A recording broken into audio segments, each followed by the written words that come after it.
For those of us who live in the South, it's hard to imagine not knowing about Jesus. I mean, we have a church on every corner, right? Christianity is such an important part of our culture and community. It's like Christianity is everywhere.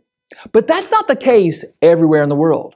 In fact, did you know that missions experts estimate that there are 2 billion people on planet Earth who've never had a chance to trust in Jesus because they've never even heard of Him?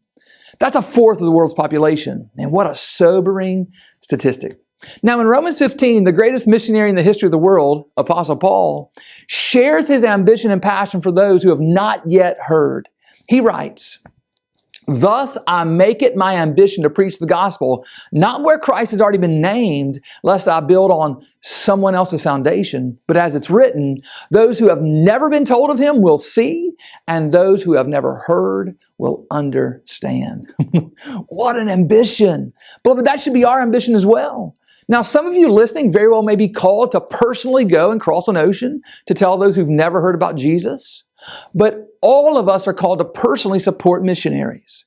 If we're not going ourselves, we must be sending and supporting others. But you know what?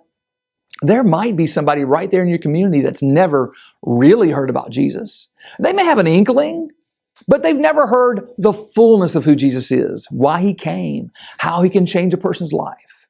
In this case, God doesn't need you to cross an ocean. He just needs you to cross a street and be a missionary right here in your own mission field.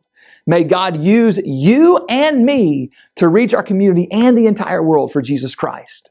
Change begins in you. The Change Begins in You is brought to you in part by Piggly Wiggly of Collinsville, Patrick Allen Companies, Mitchell Tire and Wrecker in Collinsville, Mounty Cabinetry, and Parker Marketing Insurance Advisors.